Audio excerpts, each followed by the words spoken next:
ya Mheshimiwa Rais. Ugaidi kwanza kisheria ni kosa kama yalivyo makosa mengine. Umetafsiriwa kwa sababu kuna kanuni ya kisheria inayosema kitendo hakiwezi kuwa kosa isipokuwa tu pale ambako sheria itatamka hivyo.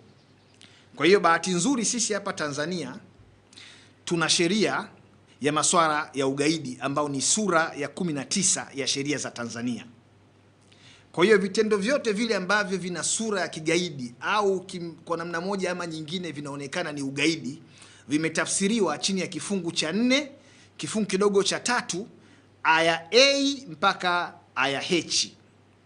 Ukienda kusoma pale kwenye hiyo sheria kifungu cha 4 kifungu kidogo cha 3 aya A mpaka aya H ya sheria ya kupambana na ugaidi ambao ni sura ya 19 ya sheria za Tanzania, ni ukweli ulio wazi kabisa kwamba hakuna mahala popote pale ambako imeandikwa wanaharakati ni ugaidi. Haupo. Wanaharakati haujatajwa kwenye sheria ya ugaidi.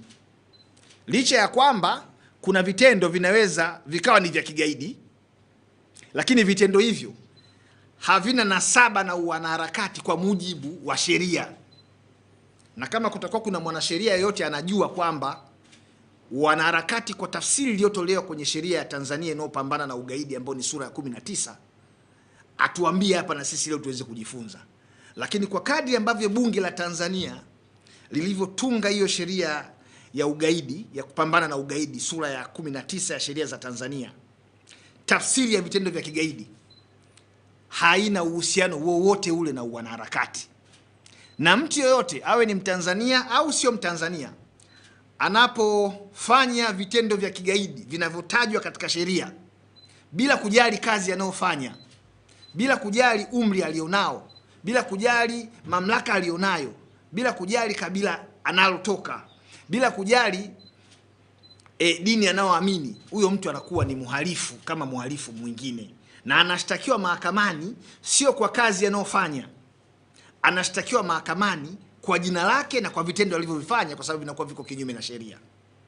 Kwa hiyo kwa maoni yangu mimi na kwa heshima zote kabisa kwa Mheshimiwa Rais, na kwa kutambua kazi anayoifanya kama Amiri Jeshi Mkuu wa kuhakikisha kwamba nchi yetu inakuwa salama na haiingiliwi na matishio ya kiusalama yakiwemo hayo ya kigaidi, wanaharakati sio ugaidi. Na ili uweze kujua sasa wanaharakati ni nini,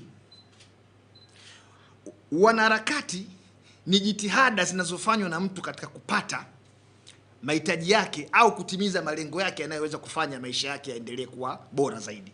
Hiyo ndio tafsiri sio rasmi ya maana ya harakati. Ni jitihada zinazofanywa na mtu kuweza kuyafikia malengo yake. Zinaweza zikawa ni harakati za masomo, harakati za kiuchumi, harakati za kisiasa, harakati za kijamii, harakati za kimichezo, kuweza kufikia malengo.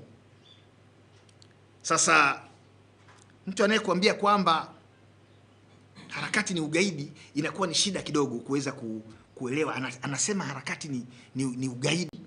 Cha kwanza, wewe mwananchi unayonisikiliza, unatakiwa uende ukatafute sheria ya ugaidi ambayo ni sura ya 19. Ujue hivi vitendo vinavyosemwa ni vya kigaidi, bila kujali vinafanywa na nani, mwanasiasa, mwanaharakati, mchumi, mwalimu au askari polisi ama nani. Unatakiwa uende ukasome sheria sasa. Sasa kifungu cha 4 kifungu kidogo cha 3 aya A mpaka aya H kimeeleza vitendo vyote ambavyo ukivifanya unakuwa umefanya ugaidi. Ukisoma hiyo sheria sasa, hicho kifungu, wanaharakati hamna mahala popote umetajwa kama ni ugaidi. Kwa hiyo mtu anaposema wanaharakati ni ugaidi, analeta tafsiri ambayo sio ya kisheria.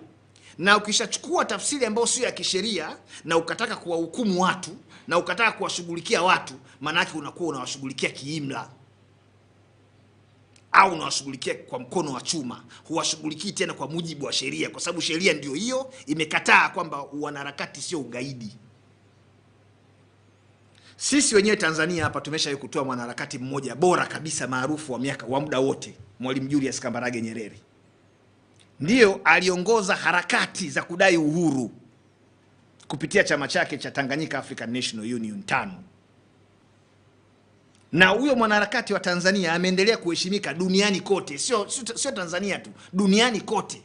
Kwa hiyo mimi naamini kama angekuwa ingekuwa wanaharakati ni gaidi namba 1 Tanzania, na ambaye angekuwa ametuachia alama kubwa sana angekuwa ni Nyerere. Lakini leo ili uweze kuwa mwanaharakati bora unapimwa kwa viwango ambavyo Nyerere aliviweka. Ili uweze kuwa mwanaharakati bora wa kisiasa lazima uende Butiama, uende kule Mwitongo, uende ukafanye hija kwenye kaburi la Nyerere. Wanasiasa wengi hasa wa Chama cha Mapinduzi wakipata nafasi wamekuwa wakienda Butiama kwenye kaburi la Nyerere, kwa sababu ndiye mwanaharakati aliyeongoza harakati za kudai uhuru. Nataka tuelewane vizuri hapa. Haya nao yazungumza, mimi siyazungumzi kutoka kichwani mwangu, sababu sina mamlaka hayo ya kuzungumza mambo kutoka kichwani kwangu, mambo ambayo yanagusa haki za watu. Kama tunataka tukubaliane kwamba wanaharakati ni ugaidi, basi lazima twende tukubaliane hapa ni kifungu gani cha sheria kinachotamka hivyo. Mimi kifungu ninachokijua kilichotafsiri vitendo vyote ambavyo ni vya kigaidi ni kifungu cha 4, kifungu kidogo cha 3, A, B, C, D, E, F, G, H cha sheria ya kupambana na ugaidi, sura ya 19 ya sheria za Tanzania. Kwa hiyo hata kwa wanasheria, hakuna mwanasheria yoyote mahiri duniani ambaye hakuwa mwanaharakati. Naomba nirudie. Hakuna mwanasheria yoyote mahiri duniani ambaye hakuwa mwanaharakati. Unazungumza kina Walter Max Sisulu, unazungumza kina Nelson Mandela. Hawa ni wanaharakati waliokuwa wanapinga ubaguzi wa rangi nchini Afrika Kusini. Ubaguzi wa rangi ambao ulidumu kwa miaka takribani 300. Wakaibuka hawa watu na chama chao, chama ambacho kilianzishwa mwaka 1912, African National Congress, na kina Chief Albert Luthuli.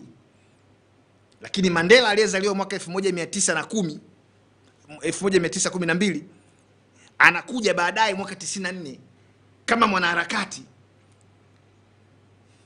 kuwa shujaa dhidi ya ubaguzi wa rangi. Afu leo mtu anakuambia wanaharakati ni ugaidi.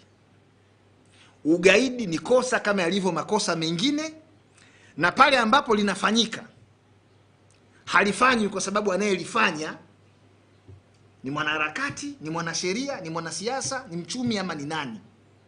Anakuwa analifanya kosa lile kama mhalifu. Kwa mimi nadhani lugha sahihi ya kuitumia katika kupambana na ugaidi ni kusema wale wote ambao wamepanga kufanya ugaidi nchi hii watashughulikiwa kwa mujibu wa sheria. Hiyo ndio lugha sahihi.